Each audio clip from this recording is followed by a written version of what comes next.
What is going on, everybody? It is Jackson and Brandon from the Playbook on Wolf Sports Network. And today we have a very special interview with Matty Fresh. You may know him for his very famous song, Trace McSorley, and also the host of Spring Ball Boulevard. Matt, thank you so much for taking time out of your day to join. And how's your day going? Boys, thank you for having me. It's good. Excited to get to talk to you guys. We're very excited to talk to you as well. So I want to kind of dive into my first question. Now, I did mention, you're very well known for your song Trace McSorley, but I want to kind of talk to you about a different route. Me and Brandon are very big into content creation at the school we do and for the radio station we do. I wanted to ask you, how did your journey start personally for you, and what made Penn State the place to start it at? Yeah, I think from a young age, growing up watching college football, we had season tickets when, I was 5 or 6, and Hmm. then just kind of following Penn State football throughout the years and listening to the broadcasters and watching, the shows at the time that ESPN had with Reese Davis and Lou Holtz and Mark May, like just got super into it. Playing the video games as well, I think didn't get enough credit. Uh, for a lot of kids early on that like wanted to be sports broadcasters or wanted to do content, like just playing those games, like learning about all the schools, where the schools are from. So really got super into sports and college football specifically. And then, yeah, always had a love for it. Took a little detour with the music there for a bit. And even when I was doing the music, I always tried to intersect it with the content creation. And then, so for me, it was Penn State family. It was multiple generations of people who went to Penn State. My sister graduated there in the '90s, and yeah, just always knew it was going to be there, and it was tough for me because it was right during the scandal and the sanctions when I was making my college decision. So I ended up going to a different school and then transferring to Penn State a year after because I wasn't sure with everything that was going on. Didn't love how the school had handled the firing of Joe Paterno and all the things that were going on there. So took a year break, but then just knew I would be right back at Penn State, and glad I did. Made a good choice. My dad's dream was for me to go to Penn State. He's a big Penn State fan. He grew up in Pennsylvania. We go to West Georgia, but out of state tuition is brutal. So, Yeah. I'm very comfortable with where I said. But that's great to hear. And Brandon's got some questions as well. So now you talked about going the musical route of this. What kind of went into that decision and what made you finally like ultimately come to it? Yeah, I think I was born to be an entertainer, just kind of growing up, and videos of me when I was a kid singing and dancing and always joking around, trying to entertain people. So I think I always had it in me. Had a musical family. Dad was in a band that toured for a while. Uncles were in bands, and wouldn't ever really consider myself a musician. Like I was definitely a lot more into sports growing up, going through school and everything. But yeah, when I was in high school, Mac Miller was huge, and Yeah. watching his videos just kind of opened the door and be like, man, this kid's just on the playground rapping with his friends, like, and we did, a lot of kids did that growing up and just sat around lunch tables, sat around the playground, freestyling, rapping, and then for me, I just got some good feedback from it. Started posting videos online. Back then, it was Facebook where you could actually get the most engagement, which was wild. A little bit of YouTube as well, but that was before the TikTok days and Instagram Reel days and all that. So, yeah, I got lucky to drop a Empire State of Mind remix about my hometown called Scoop State of Mind back in 2014, and that was my first big break. And it kind of just took off from there. And I learned how to, you know, go through the process of being in the studio, writing, recording, mixing, mastering, music videos, and kind of follow the blueprint from there. Now, as an artist, who do you like get your biggest influence from? Yeah, it's definitely a lot of Mac Miller. Hmm. I love that, and like Chitty Bang back then, Chance the Rapper. Man, I love that upbeat feel. Big Sean was another huge one growing up. Yeah, those were my kind of formative years with learning my sound when I was a teenager and young adult, and then just kind of developed my own sound from there. But even like, one that I realized like growing up going to church and hearing like gospel music, like I didn't think that inspired me as much as it did, but like hearing some gospel tracks back now that I used to listen to when I was growing up in church, I definitely see where like there's that similar kind of upbeat vibe. So definitely a mix of all that. Now, I did want to ask you, sticking on the musical route, you're a Penn State alum, and as I mentioned before, you're known for your most famous song, Trace McSorley. And right now, I was looking at it earlier. It was released, I believe, about 6 to 7 years ago, correct? Yeah, 2018 we put it out. 2018, so about 7 years ago. It has 8.2 million views. And this is a multi-part question. So, what inspired you to start making sports themed music? And if you could remix the Trace McSorley song one more time, which artist would you have feature on the track with you? Yeah, that's a great question. Yeah, so with obviously like did the Scoop State of Mind Mhm. one, that was my first big break. And I think I realized from there that when you have music that people can relate to, I wanted to do something where people would definitely show their friends when they heard the song. Like, because we all have our own music, right? That we vibe out to. And like sometimes we don't even want to share that with other people because we're like, this is our thing. And like I wanted the opposite. I wanted like the viral thing where someone would be like, yeah, I got to send this to like all my friends. So I think just going off of, I was in the community when I grew up at my hometown with the Skook. When I went to Penn State, it was the same way. I was a part of a community again. And I was like, how can I relate to this community? And also, being a huge Penn State football fan didn't hurt. Already knowing everything I needed to know about Saquon and the guys. So yeah, we dropped Saquon Barkley. It was my first sports theme song, and that took off back in would have been 20, like the fall of 2017. Hmm. And then yeah, got great feedback from that. So went on and Trace stayed the next year. So he got a song the following fall. And then to your other question, there's actually been like right when the McSorley song blew up back in 2020, which is weird. It like took a couple of years before it went viral on TikTok, but he was already in the pros by then. Um, but I had kind of reached out to a couple of artists wanting to do a remix. And, it's tough. You got an independent artist like myself, Hmm. kind of up and coming, and you're dealing with labels and you're dealing with managers, and it doesn't always work out. But definitely the one I think that would have made the most sense would have been Lil Dicky for sure. Yeah. Oh, 100%. Yeah, Now, right. I do want to ask a very quick follow-up question before Brandon gets to his next one. Did you made songs like Trace McSorley, Jahan Dotson, Saquon Barkley? Did any of those players like reach out to you to give their reactions to the songs that you made about them?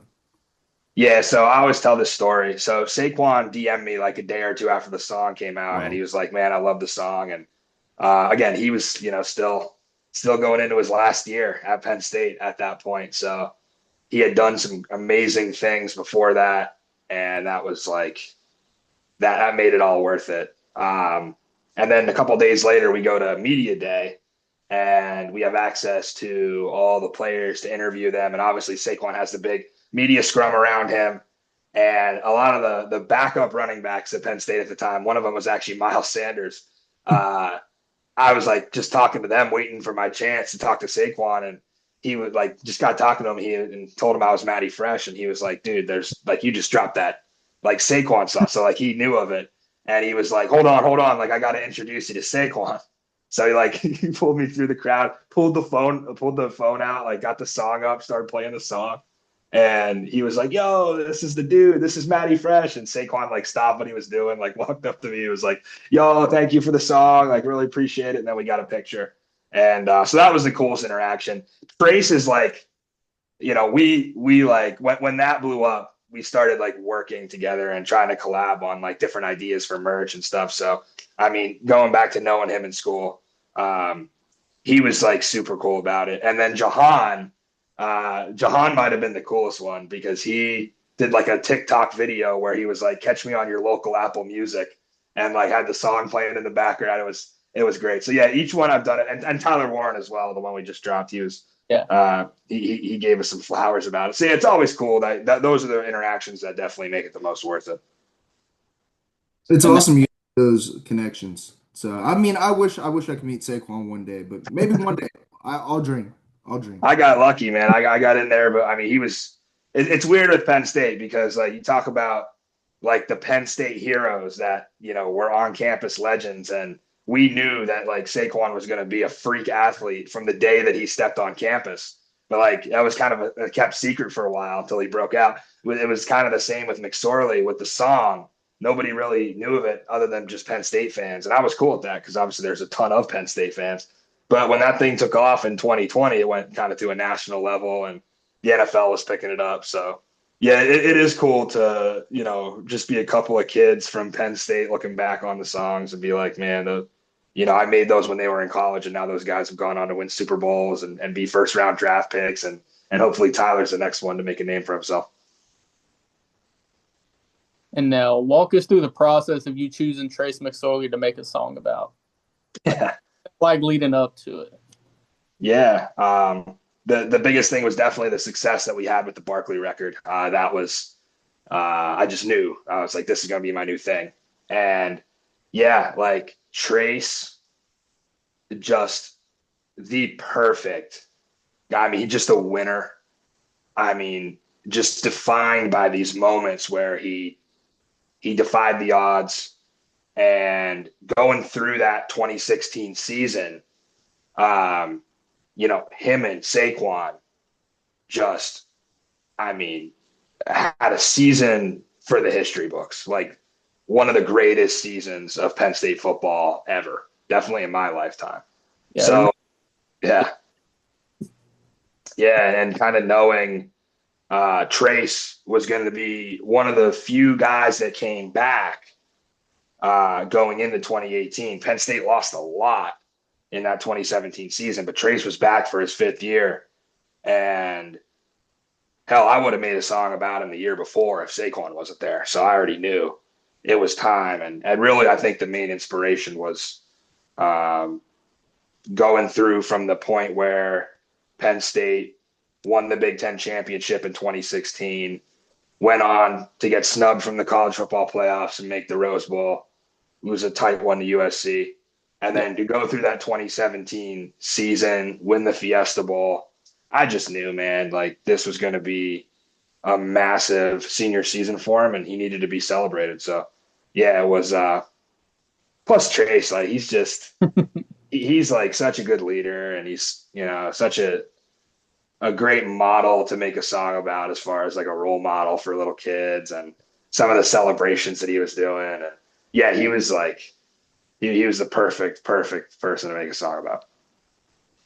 Now, kind of piggybacking off of that, we're speaking of the Trace McSorley song, and I know you have many other songs. By the way, one of my favorite songs is Promo, one of the songs that you made. And I do want to ask this question. Have you ever made a song that was way better than Trace McSorley in your personal opinion, but it just didn't catch like the same attraction? Yeah, my favorite song I ever made is a song called Tsunami that we put out in the Hmm. summer of 2022.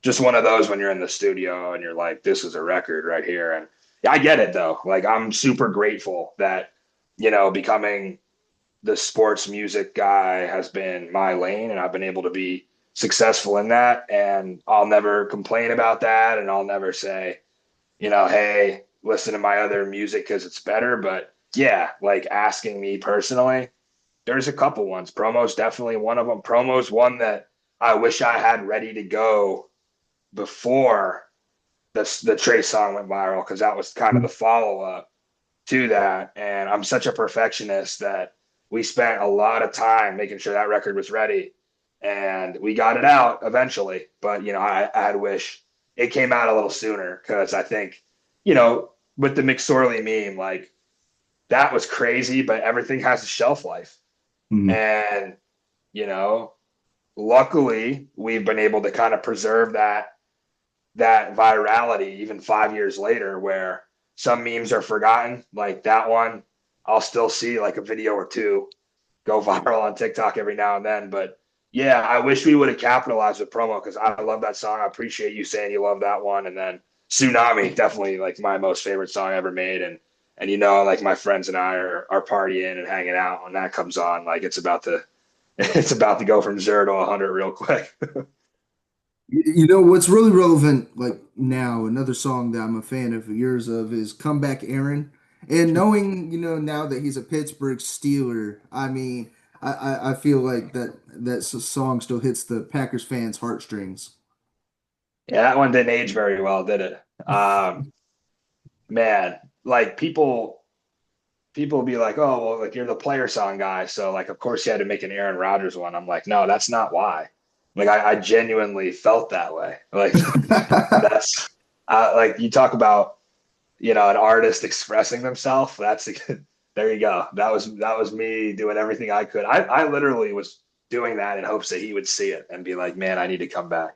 Like that's how delusional I was as a football fan. But you know how sports make us, man. It makes you Mhm. dream big. You'll do anything you can. And yeah, like just my dad is a Steelers fan, and I was always a Packers fan growing up, and having that 2010 Super Bowl win over the Steelers was crazy. And I guess that, hey, as long as he's not on the Vikings like Favre did, Mhm. uh, I can rock with it. And always wishing Aaron the best. But yeah, I'll still get comments on comeback Aaron like, oh, this age like milk.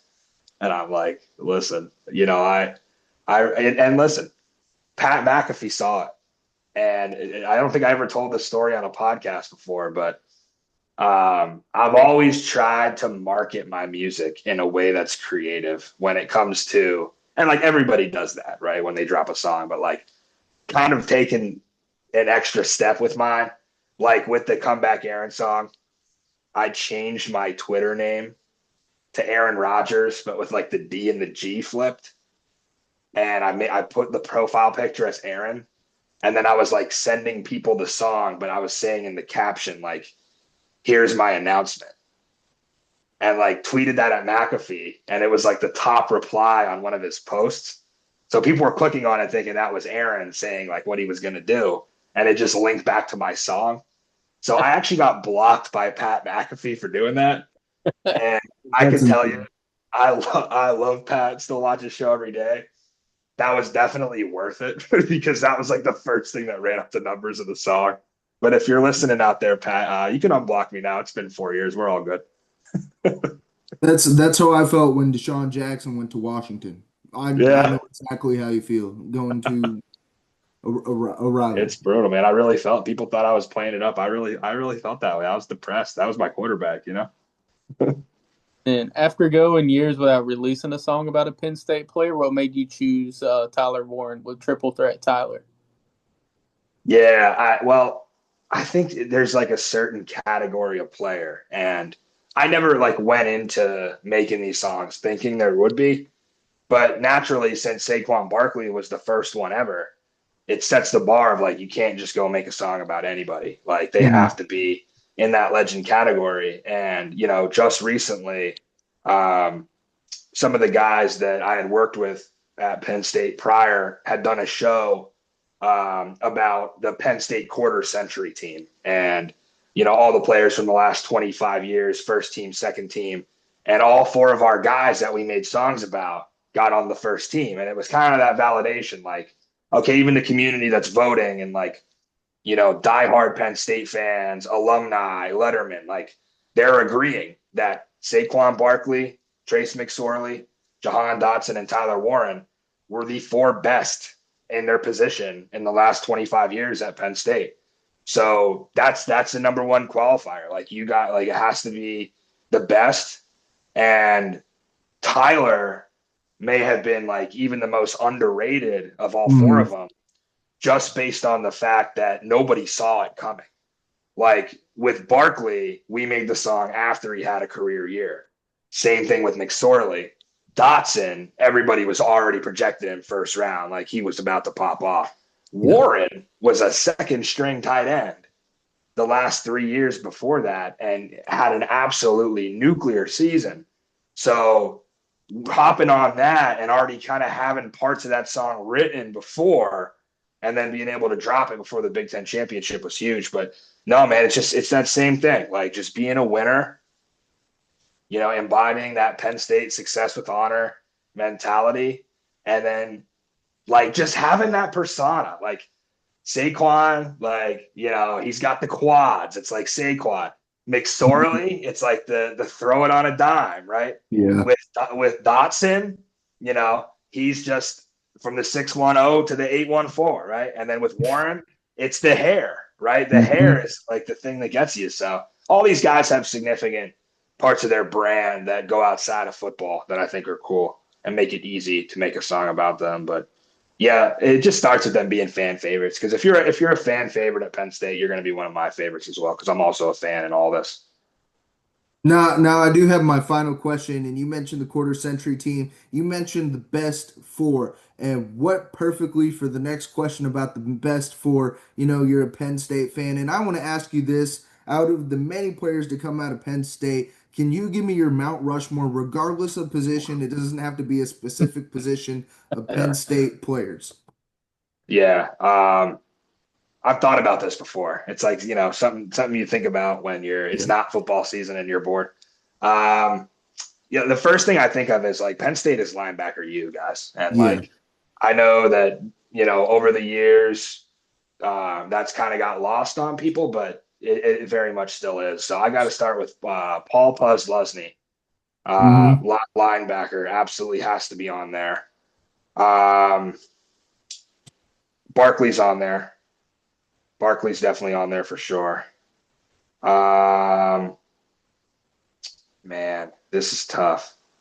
I'm gonna have to go Jack Ham on there, linebacker from Yeah. way back in the day, still current Penn State color commentary for radio. Has been doing it for 30 years now.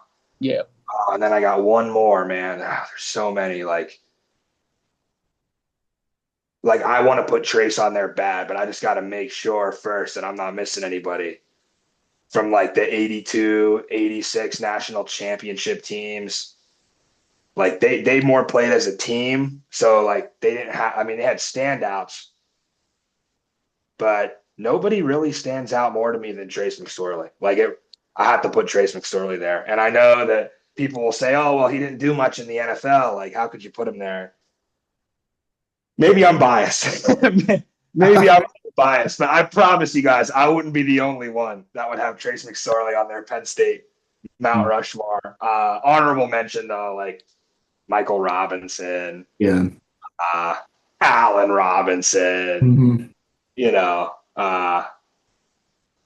and then like some of the linebackers over the years, like Dan Connor, Shane Conlon, Sean Lee. But yeah, the four would definitely be Mount Rushmore, Penn State, official, Matty Fresh, Jack Ham, Paul Posluszny, Saquon Barkley, Trace McSorley. I think that's a solid four right there.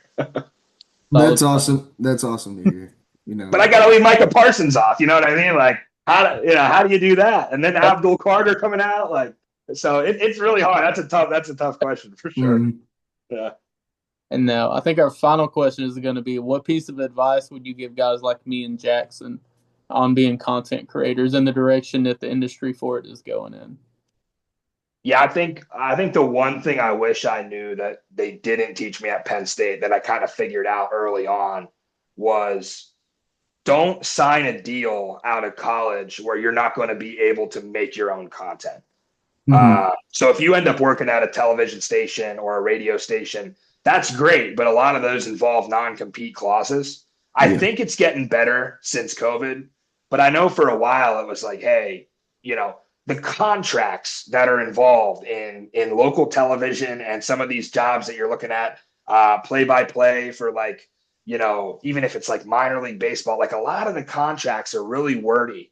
Yeah. And I kind of wish I had a lawyer take a look over. So I just be careful with like the business side of it, because I know we're not in content creation because of money. Like we Yeah. don't do this because we want to get rich. Like we do this because we truly love sports. Mhm. So sometimes you overlook like the business side of it. And a lot of the classes you're taking, they focus on, honing in your craft without really teaching you too much about the business side. So from that sense of it, just make sure that you're always, no matter what job you take, you're always able to keep your brand at the center. Because while it's not all about you, and while sports are definitely about the athletes and the stories that you're telling, you can like what do you think Josh Pate did, right? Like he kept his brand to his center. Pat McAfee kept his brand to his center. And although he was working different things, you could still really market yourself, and people are interested then in your story, and people become interested in where you came from. So just keep that in mind, that you always want to be able to just pick it up and do whatever you want. You want to be able to do a podcast. You want to be able to make a TikTok account. You want to be able to make music. You want to be able to do whatever you want without somebody in a suit telling you, hey, like, you can only make content for us, right? So luckily, some people work at companies like Barstool and some others that allow them to do whatever they want. But like some of the more traditional jobs that you guys will find yourselves in, sometimes you lose a little bit of that. So I would just be careful. Got you. Yep. Advice, and we have 10 minutes left in this meeting. I do actually want to ask you one final question that came up to my mind. Where does Drew Aller rank after this season in Penn State quarterbacks, and what is Penn State football's record this season? Whew, yeah, this is make or break for Drew this year. I think that he's got a bad rap sometimes for some of the moments, like in the Notre Dame game, throwing the interception, and obviously people were very critical of him and some of the throws that he was making throughout his career. But I mean, I kind of like the numbers speak for itself as far as the touchdown to interception ratio. 2 years in a row, he's been incredible with that, and he's obviously the talent is there. I just think this year you're going to find out, can Drew Aller do it without Tyler Warren? There were definitely points this year where Tyler Warren was a security blanket, and not taking anything away from Drew. I still think he's an elite quarterback, and there's a ton of expectations on him and the rest of the team this year. He has a national championship in him. And the only problem with that is that people have been saying that since day one. Yeah. And I wonder if it's kind of weighing on him. So I'm hoping that mentally he's locked in, and I think he is. Now, as far as the record, listen, guys, this team hasn't beaten Ohio State in what feels like a lifetime. And I have gone from being able to take little chirps and little jabs at Ohio State fans like 4 or 5 years ago to, like, as a content creator, being like, what do I say before we play Ohio State? Like, how could I possibly chirp? How could I say, like, anything? Like, how could I come out here and say Penn State's going to win that game?